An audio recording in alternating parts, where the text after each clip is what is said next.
Hello students, myself doctor B B Gemini. मैं आपको पिछले टर्म पे सिंगुलर पॉइंट्स की बात कर रहा था। सिंगुलर पॉइंट पे अपन एक लेक्चर दे दिया है, आप सभी ने उसको रिवाइज भी किया होगा। सिंगुलर पॉइंट पे के बारे में मैंने बताया कि विचित्र बिंदु होते हैं, ये इनका असामान्य व्यवहार होता है। ठीक है, तो इनकी पहचान कैसे करेंगे? ठीक, इनके प्रकार के बारे में मैंने आपको बताया कि भाई नोड होता है, फिर कस्प होता है, उभयाग्र जिसको बोलते हैं अपन, राइट। तो अब आगे मैंने आपको थोड़ा सा उभयाग्र के प्रकार बताए थे पिछले टर्न पे। ठीक है, तो अब अपन उनको इस लेक्चर में विस्तार से पढ़ते हैं। और दूसरा ये है कि इन दिक् बिंदुओं को की पहचान कैसे करेंगे जब अपने को कर्व की कोई इक्वेशन दे रखी है। ठीक है, तो आज अपन पहले इसको कुछ प्रतिबंध होंगे इसके दिक् बिंदु की पहचान करने के, उनको सेटिस्फाई करेंगे। उसके बाद फिर उनके कुछ एग्जांपल्स लेकर के मैं क्वेश्चन सॉल्व करके आपको बताऊंगा, जिससे आपको ये थोड़ा सा होगा कि भाई दिक् बिंदु किस तरीके से निकलते हैं और उनकी क्या पहचान होती है, उनकी जो type of double point multiple points हैं उनको किस तरीके से अपन बताएंगे कर्व के लिए। ठीक है, तो let us now start the lecture on double points. ठीक है, तो सबसे पहले अपन पिछले लेक्चर में मैंने जो बताया आपको, इनके प्रकार आप पढ़ लेते हैं। पहली स्लाइड में मैंने आपको ये दिखाया। ठीक है, काइंड्स ऑफ डबल पॉइंट्स, द्विक बिंदु के प्रकार। तो मैंने बताया था कि एक तो नोड होता है और दूसरा कस्प होता है। ठीक है, तो नोड के बारे में, कस्प के बारे में मैंने आपको डेफिनेशन बता दी थी पिछले टर्न पर। ठीक है, तो यहाँ पर अपन कस्प से आगे पढ़ते हैं कि कस्प भी दो प्रकार का होता है, एक एकल उभयाग्र और दूसरा द्विक उभयाग्र। ठीक है बच्चों, आगे जाकर के हम ये देखेंगे एकल उभयाग्र है उसकी भी दो कैटेगरी होती है, एक फर्स्ट कैटेगरी, एक सेकंड कैटेगरी। इसी तरीके से जो द्विक उभयाग्र होता है, डबल पॉइंट डबल कस्प, उसकी भी दो जाति होती है, प्रथम जाति और द्वितीय जाति। तो ये थोड़ा सा मैंने आपको प्रकार बताया, ये पिछले टर्न पे मैंने आपको बता दिया था। तो आज हम पढ़ते हैं कस्प के बारे में, एकल उभयाग्र और द्विक उभयाग्र। ठीक है बच्चों, तो नेक्स्ट स्लाइड में काइंड्स ऑफ कस्प, उभयाग्र के प्रकार। पहला एकल उभयाग्र सिंगल कस्प और दूसरा द्विक उभयाग्र डबल कस्प। तो पहले अपन एकल उभयाग्र को सीख लेते हैं। ठीक है, तो मैंने जैसे फिगर में आपको दिखा रखा है कि कोई पी बिंदु है, वहाँ से वक्र की दो शाखाएं जा रही है, C1 और C2। ठीक है, ये जो स्थिर लाइन है टी, या किसको कहे स्पर्श रेखा है इस बिंदु पर, तो इसके सापेक्ष अपन बात करते हैं कर्व की दोनों शाखाओं की। तो ये दोनों एक तरफ भी हो सकती है और ये दोनों स्पर्श रेखा के अलग अलग तरफ भी हो सकती है। ठीक है, ठीक, तो अपन इस बिंदु पर स्पर्श रेखा पर लंब डाला अपन ने। ठीक, तो यदि वक्र की दो शाखाएं उभयाग्र पी पर लंब के एक और स्थित हो, ठीक है, जैसे मैंने इस फिगर में दिखा रखा है, ये लंब डाला ना अपन स्पर्श रेखा पर, इसकी दोनों ही जो कर्व की शाखाएं हैं वो एक तरफ है। ठीक है, राइट हैंड साइड में। ठीक है, तो चाहे तो भले लेफ्ट हैंड साइड में भी हो सकती थी, लेकिन एक तरफ होनी चाहिए दोनों शाखाएं। तो एक तरफ स्थित हो तो वह बिंदु एकल उभयाग्र कहलाता है। ठीक है, सिंगल कस्प। और यदि ये जो लंब है स्पर्श रेखा पर, इसके जो कर्व की दोनों शाखाएं वो दोनों तरफ हो लंब के, तो उस केस में ये द्विक उभयाग्र कहलाता है। ठीक है, तो यदि वक्र की दो शाखाएं उभयाग्र पी पर लंब के दोनों ओर स्थित हो तो वह बिंदु पी द्विक उभयाग्र कहलाता है। ठीक है, तो आपको समझ में आ गया कि एकल उभयाग्र क्या होता है और द्विक उभयाग्र क्या होता है। ठीक है, और मैंने फिगर में आपको दिखा भी रखा है, तो it will be easily understandable, right. Now we come on the next slide कि उभयाग्र की जाति क्या होती है। तो मैंने आपको बताया था कि भाई जो कस्प है वो बात, तो दो तरह के होते हैं, ठीक है, एक तो एकल कस्प और एक डबल कस्प, ठीक है। तो अब इनकी स्पीशीज पढ़ते हैं अपन, स्पीशीज ऑफ कस्प। तो प्रथम जाति का उभयाग्र जो होता है वो क्या होता है, और द्वितीय जाति का उभयाग्र है वो क्या होता है। तो मैंने आपको ये दिखा रखा है, पीटी स्पर्श रेखा है, वक्र की दोनों शाखाएं, एक वक्र C1 है, दूसरा वक्र C2 है। लेकिन जो पीटी है स्पर्श रेखा, इसके दोनों ओर कर्व है, ठीक है, C1 ऊपर की तरफ है और C2 नीचे की तरफ है। तो पीटी के दोनों ओर वक्र है तो प्रथम जाति का उभयाग्र कहलाएगा। और यदि पीटी के, जैसे दूसरे केस में मैंने दिखा रखा है आपको, यदि पीटी के एक ही तरफ दोनों कर्व की शाखाएं हैं, ठीक है, C1 और C2 की, जैसा कि मैंने इस फिगर में दिखा रखा है, तो वो दूसरी जाति के या द्वितीय जाति के उभयाग्र कहलाते हैं, ठीक है बच्चों। तो ये दो मैंने इनकी स्पीशीज बताई आपको उभयाग्र की। अब मूल बिंदु पर स्पर्श रेखा क्या होती है, मूल बिंदु से जो गुजरेगी स्पर्श रेखा, तो वक्र के समीकरण में यदि निम्नतम घात वाले पदों को अपन शून्य के बराबर रख दें तो वो स्पर्श रेखा मूल बिंदु से गुजरने वाली हमको प्राप्त हो जाएगी, ठीक है। तो ये मूल बिंदु पर स्पर्श रेखा की बात हुई। अब द्विक बिंदु के लिए प्रतिबंध है वो क्या होते हैं, कि आपने कर्व की इक्वेशन दे रखी है fxy = 0, ठीक है। तो उसका अपन सेकेंड ऑर्डर डेरिवेटिव निकालेंगे पहले, ठीक। उसके बाद में जो ये मैंने पहला, दूसरा और तीसरा प्रतिबंध आपको दे रखा है, ये द्विक बिंदु के लिए प्रतिबंध है। इससे इनकी स्थिति स्पष्ट होगी कि यदि del square F del x del Y second order derivative with respect to X and Y, इसका square is greater than del square F del Y square into del square F del x square है, ठीक है, तो बिंदु क्या होगा, node होगा।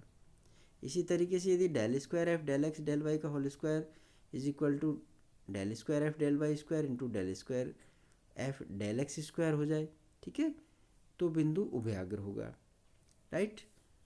और यदि ये राशि del square F del x del Y का होल स्क्वायर उस बिंदु के लिए कम हो बजाय del square F del Y square del square F del x square के गुणा के, ठीक है, तो उस केस में ये जो बिंदु है जिस पर ये प्रतिबंध सेटिस्फाई होते हैं वो संयुग्म बिंदु होगा, ठीक है। तो ये मैंने द्विक बिंदु की एक प्रतिबंधों के आधार पर एक नेचर आपको बताई है कि यदि ये कंडीशंस या ये प्रतिबंध सेटिस्फाई होते हैं तो द्विक बिंदु नोड होगा या उभयाग्र होगा या संयुग्मी होगा, तीनों पे अलग अलग बिहेवियर होगा उसका, जिस तरीके की प्रतिबंध वो सेटिस्फाई करेगा, ठीक है। तो मूल बिंदु पर उभयाग्र की प्रकृति जो है वो मूल बिंदु पर जो उभयाग्र की प्रकृति हो उसके लिए अपन आगे के जो उदाहरण है उनसे आपको स्पष्ट करेंगे, ठीक है बच्चों। तो अपन एक उदाहरण लेकर के देखते हैं। ये आपको एग्जाम्पल दे रखा है, जैसे वक्र का समीकरण इसमें है y square into 2a - x equal to x cube, ठीक है, समीकरण नंबर 1 में मैंने दिखा रखा है इसको। मान लीजिए कर्व का समीकरण ये है, तो मूल बिंदु पर अपन स्पर्श रेखा ज्ञात करते हैं निम्नतम घात वाले पद को 0 रख के, ठीक है। तो इसमें समीकरण नंबर 1 में देखेंगे आप, निम्नतम घात वाला पद है 2a Y square equal to 0 रख दिया इसको, तो इसका मतलब है वाई स्क्वायर 0 हो गया। इसका मतलब वाई के 2 मान होंगे, ठीक है, 2 संपाती रेखाएं होंगी, इसलिए उभयाग्र होगा। ये अभी आपको बताया था कि 2 संपाती रेखाएं होती है उभयाग्र होता है, और या फिर संयुग्मी बिंदु होगा, ठीक है।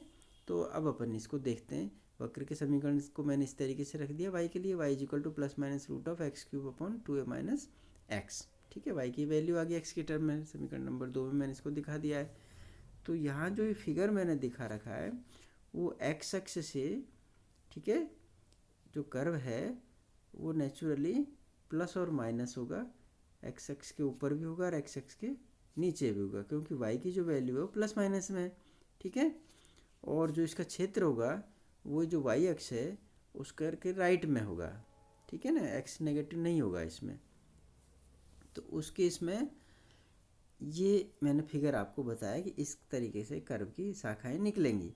तो यहाँ अपन देखते हैं कि सभी समीकरण 1 से स्पष्ट है कि x के धनात्मक मान के लिए y के 2 मान होंगे प्लस माइनस, ठीक है। अतः मूल बिंदु पर y के दाईं ओर प्रथम जाति का एकल उभयाग्र होगा, ठीक है। दूसरा, यदि x का मान ऋणात्मक है तो y के मान काल्पनिक हो जाएंगे, क्योंकि x अंडर रूट में आ रहा है यहाँ पर, तो x के मान नेगेटिव होते ही y के मान काल्पनिक हो जाएंगे। तो वहाँ पर उभयाग्र की प्रकृति है वो स्पष्ट नहीं होगी। तो इस उदाहरण में मैंने मूल बिंदु पर उभागर की प्रकृति आपको बताई। एक नेक्स्ट एग्जांपल और लेते हैं। उसमें दे रखा है, मान लो वक्र का समीकरण Y square equal to B X tan X by A है। ठीक, तो अपन इसको F X Y equal to zero की फॉर्म में लिखेंगे, तो ये बन जाएगा Y square minus B X tan X by A equal to zero, curve की इक्वेशन।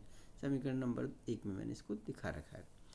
अब ये इसमें अपन क्या एक सेकेंड ऑर्डर डेरिवेटिव तक जाएंगे, तो पहले आंशिक अवकलन करते हैं एक्स के रेस्पेक्ट में, डेल एफ डेल एक्स, तो ये minus B tan X by A plus X upon A sec square X by A, ये आपका डेल एफ डेल एक्स हो गया।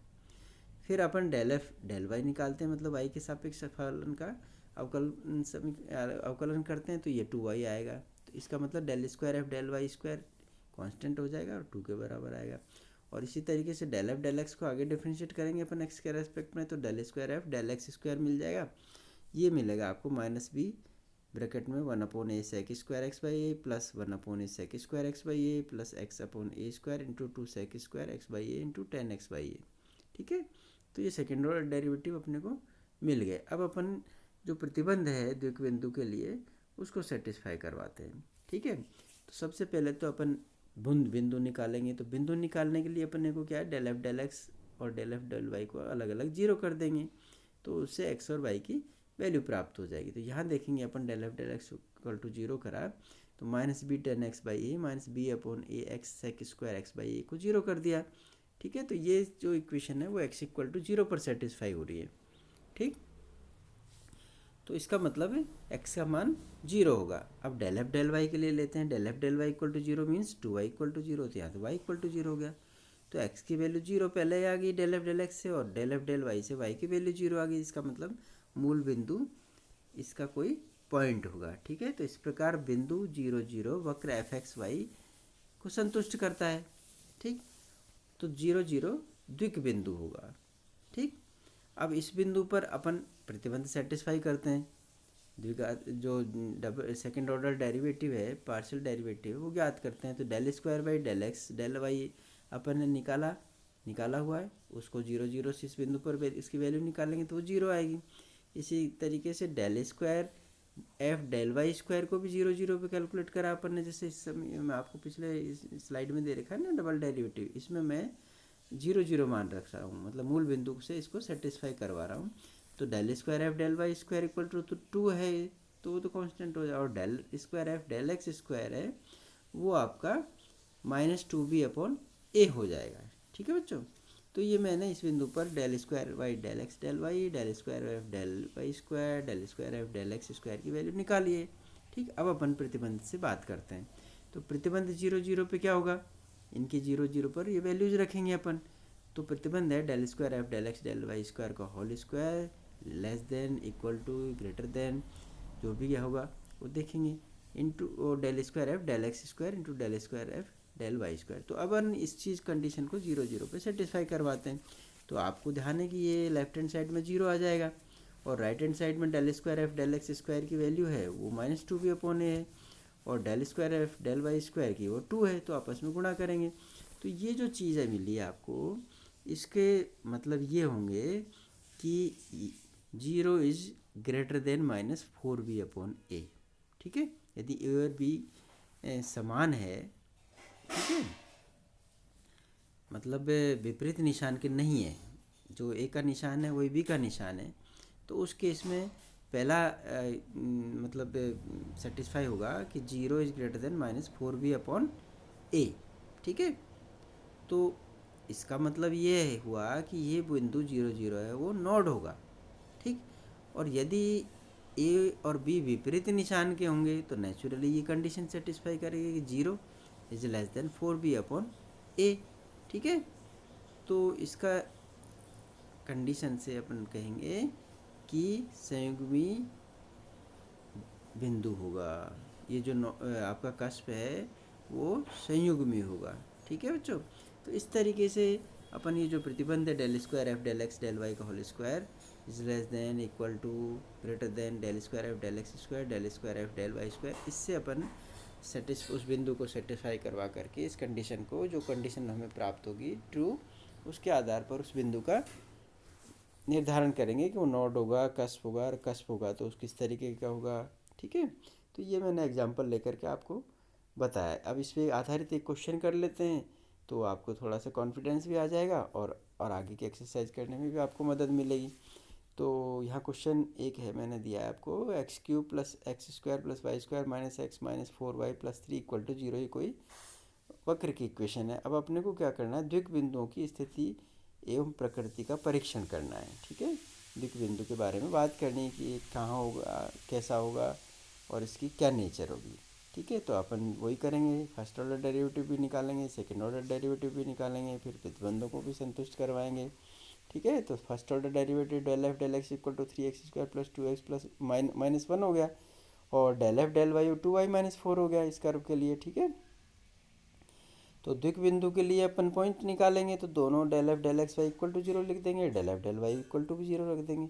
तो सबसे पहले तो डेल एफ डेल एक्स को 0 रखा, तो इसका मतलब हुआ 3x² plus 2x minus 1 equal to 0। अपन इसका गुणनखंड कर लेते हैं, तो गुणनखंड अल्टीमेटली आ गए इसके 3x minus 1 into x plus 1 equal to 0।